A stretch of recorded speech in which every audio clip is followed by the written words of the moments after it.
सिंहासन बत्तीसी है राजा भोज की जर्नी। कैसे सदियों पहले सम्राट विक्रमादित्य थे जो इस सिंहासन के धारक थे और कैसे राजा भोज सदियों बाद आते हैं।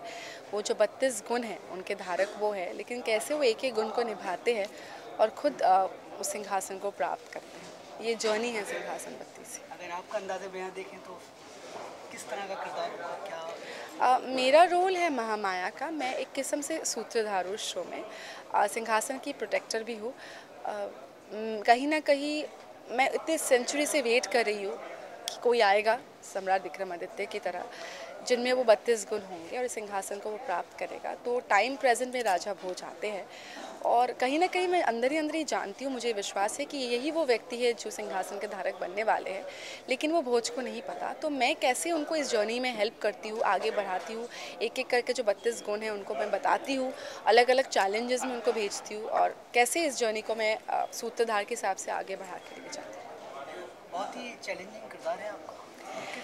हाँ, चैलेंजिंग तो है क्योंकि कोई भी कॉस्ट्यूम ड्रामा करना बाय इटसेल्फ बहुत चैलेंजिंग है। ये जो लैंग्वेज होता है, ये हमारे जो कपड़े होते हैं, कुछ भी इजी नहीं होता है। और देखिए, रिलेटेबिलिटी फैक्टर बहुत कम हो जाती है क्योंकि ये बहुत ही मतलब फिक्शन है। मैं कोई रियल लाइफ एक्सपीरियंस से इसको मैं रिलेट नहीं कर पाती हूँ। तो एज एन एक्टर हर किस्म से ऑड्स ही ज़्यादा होते हैं। So it is definitely very challenging to do anything in such a genre. Dheeraj sir हमेशा से कुछ ना कुछ धार्मिक बनाते हो, इस बार भी वो चैलेंज एक उतरे सबके जी। ऊपर। ये धार्मिक तो मैं ऐसे नहीं बोलूँगी, इट्स अ कॉस्ट्यूम ड्रामा। मतलब भगवान को लेके ये शो नहीं है, बट या कहीं ना कहीं ब्रॉडर पिक्चर में it's a costume drama and Dheeraj ji of course is known for that. And I think ये उनका फॉर्टे है, वो बखूबी निभाते हैं ऐसे शोज। सो और उसी का एक एग्जाम्पल भी है सिंहासन बत्तीसी पल पे सबसे अच्छा कर रहा है ये show. So hats off and congratulations to the entire team, Dheeraj ji, to पल एंड एवरीबडी। ऑडियंस की तरफ से एक अलग ही अप्रोच मिलता है, अलग ही कमेंट्स मिलते हैं, अलग ही फाइनली ऑडियंस से क्या कहना चाहिए?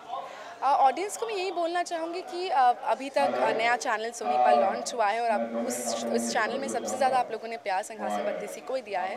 ये प्यार जो है ये कंटिन्यू करते रखिए and just be with us and we love you. और हम लोग यहाँ हैं आपको एंटरटेन करने के लिए। Please love us as always. एक लाइन में सिंहासन बत्तीसी को मैं यही कहूँगा कि इसमें सब कुछ है। आप इसमें युद्ध भी देखोगे, प्यार भी देखोगे, संस्कार भी देखोगे। बस यही कहूँगा। धीरज सर हमेशा कुछ नया निकालते हैं, कुछ अंदाजे में अलग होता है। सही कहा आपने। आपके किरदार की अगर बात करें तो किस तरह से प्रोया है उन्होंने? मुझे सबसे अच्छी बात ये शो की ये लगी कि ऐसा शो पहले इस तरीके से कभी दिखाया गया नहीं है। इसमें शुरुआत होती है राजा भोज से, जिनको सिंहासन दिखता है। उनको कुछ सिंहासन में बात लगती है कि ये सिंहासन जो है वो कुछ अजीब सा है, कुछ अच्छाई है ये सिंहासन में, मुझे जाके उसको हासिल करना चाहिए, उस पर बैठना चाहिए। वो सिंहासन की तरफ बढ़ते हैं, वो सिंहासन पर बैठ नहीं पाते हैं। फिर वहाँ से जो सिंहासन पे जो पुतलियाँ होती है वो प्रकट होकर उनके सामने आती है और वो उनको चैलेंज करती है कि ये सिंहासन सम्राट विक्रमादित्य को इंद्रदेव ने दिया था, तो उसको हासिल करने के लिए आपको वहाँ तक पहुँचना होगा। राजा भोज उनको पूछते कि ऐसा क्या किया था, बताइए हमें। वो 32 कहानियाँ राजा भोज को वो पुतलियाँ बताती है, एक बाद एक, और वही 32 टेस्ट राजा भोज को भी देने हैं, तब जाके वो सिंहासन हासिल कर पाएंगे। तो ये आप देखोगे कि कहानियाँ राजा भोज सुन रहा है, वो कहानियाँ फिर वापस फ्लैशबैक में जा रही है जहाँ पे सम्राट विक्रमादित्य आता है और फिर वही टेस्ट राजा भोज को दिया जाता है। तो ऐसे करते करते वो 32 सीढ़ियाँ हैं जो राजा भोज को क्रॉस करनी है, फिर जाके उसको सिंहासन मिलेगा। तो ये एक बहुत ही अलग तरीके का प्रेजेंटेशन है। इसमें 32 कहानियों में हमने हर तरीके की फीलिंग्स दिखाई गई है।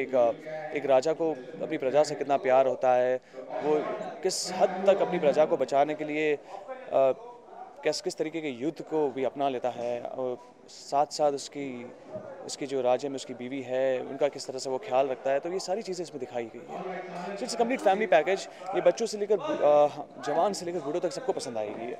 आपके किरदार की अगर बात करूँ कितना चैलेंजिंग लग रहा था आपको जब आपको नरेट किया गया था दृश्य? मेरे लिए ये ज़्यादा चैलेंजिंग तब हुआ था जब मैंने कॉस्ट्यूम्स पहने थे। उससे पहले तो मेरे लिए, मैं एक्चुअली एक माइथोलॉजिकल शो पहले भी कर चुका हूँ जो है महाभारत, तो शायद मुझे थोड़ी बहुत उसकी बेस लाइन्स ऑलरेडी पता थी।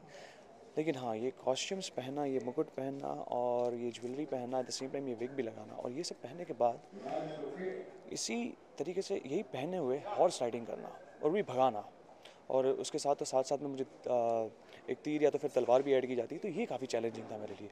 कॉस्ट्यूम्स काफ़ी चैलेंजिंग रहे थे मेरे लिए। फाइनली ऑडियंस से क्या कहना चाहेंगे? ऑडियंस से ये कहना चाहूँगा कि बहुत ही प्यारा शो है, अगर आप इसको फॉलो करोगे तो आपको डेफिनेटली बहुत ही अटैच हो जाओगे ये शो से, बहुत पसंद आने लगेगा आपको। तो बस देखते रहिए सिंहासन Battisi, Monday to Saturday 9:30 Soni पल पे। इट्स अ वीरता का प्रतीक। सॉरी, थोड़ा टाइम लग गया या बट या so okay, this is a वीरता का प्रतीक। सो आई कैन से दैट। सिंहासन बत्तीसी राजा भोज से शुरू होता है। हाँ। चैलेंज क्या क्या सामने है और किस तरह से निभाती हो अपने इस चैलेंज को? राजा भोज के सामने एक्चुअली बहुत सारे चैलेंजेस हैं, क्योंकि जो विक्रमादित्य हैं उन्होंने तो अपने सारे चैलेंजेस को पार कर लिया है। अब उनको वो सारे चैलेंजेस को पार करके तब वो जो सिंहासन है उसको प्राप्त करने के लिए उनको बहुत सारी आगे जो परीक्षाएं आएंगी वो देनी पड़ेंगी और वो देंगे। जब आपको आपके किरदार के बारे में बताया गया तो फर्स्ट थॉट क्या था माइंड में? पहले तो मुझे लग रहा था कि ये सीरियसली बहुत टफ होने वाला है, ये पता नहीं मुझसे होगा कि नहीं होगा, लेकिन जब मैंने पूरा कैरेक्टरिस्टिक पढ़ा तो मुझे वाकई बहुत इंटरेस्टिंग लगा और मैं कहा नहीं, मुझे तो करना ही है ये। सजने में कितना टाइम लगा? ये बहुत अच्छा क्वेश्चन है। सो यस, आप देख सकते हैं टाइम तो अच्छा खासा जाता है, but it's okay, it's fun. कहानी की अगर बात करूँ कितनी पावरफुल रहेगी, कितना डेप्थ रहेगा स्टोरी? देखिए, विक्रमादित्य की स्टोरी अपने आप में इतिहास में एक बहुत ही ज़्यादा फेमस स्टोरी है, तो नो वंडर इसमें बहुत कुछ है, बहुत सारी चीज़ें हैं। एंड स्टोरी में मतलब लाइक हमारी जो यंग जनरेशन है उसको भी काफ़ी कुछ सीखने को मिलेगा इस स्टोरी से, क्योंकि उनकी हर स्टोरी में एक अच्छी खूबी है जो ऑडियंस को कुछ ना कुछ सिखाएगी। अगर मैं स्टोरी के हिसाब से अगर आपके किरदार की बात करूँ तो कितना चैलेंजिंग रहेगा आपका किरदार और कितना टफ नज़र आ रहा है इस वक्त आपको? नो वंडर कि मेरा जो कैरेक्टर है वो बहुत टफ है, लेकिन मुझे बहुत मज़ा आ रहा है क्योंकि इसमें काफ़ी वेरिएशंस हैं। मेरे कैरेक्टर वो बहुत टफ है, लेकिन मुझे बहुत मज़ा आ रहा है क्योंकि इसमें काफ़ी वेरिएशंस हैं मेरे कैरेक्टर में, कि मैं एक तरफ में बहुत वीरांगना टाइप भी हूँ, मैं उनके हर डिसीजन में उनका साथ देती हूँ, और मतलब जो भी चीज़ें छोटी छोटी तकलीफ़ें आती हैं तो मैं उनको उस चीज़ के लिए कभी मतलब उनकी सहमति भी नहीं होती है, लेकिन जब मुझे पता पड़ता है कि नहीं, राजा विक्रमादित्य सच कह रहे हैं और जो भी वो कह रहे हैं वो सही है प्रजा की भलाई के लिए, तो मैं उनका साथ देती हूँ। तो ऐसे कैरेक्टर्स में काफ़ी सारे वेरिएशंस हैं, तो seriously I am loving it. किरदार कोई भी हो, एक ना एक कोई पंच ऐसा होता है जो ऑडियंस के माइंड में बैठ जाता है और उस नाम से उस किरदार को याद किया जाता है। आपका ऐसा कौन सा पंच रहेगा या कौन सी ऐसी खूबी रहेगी जिसे ऑडियंस याद रखेगी?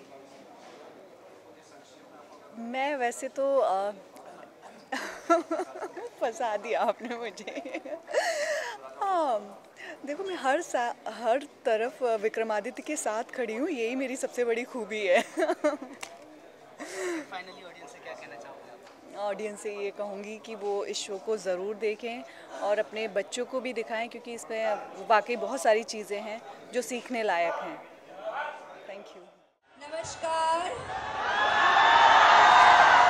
good afternoon everybody. Thank you so very much for such a warm welcome. आप सभी को मैं दिल से धन्यवाद देती हूँ।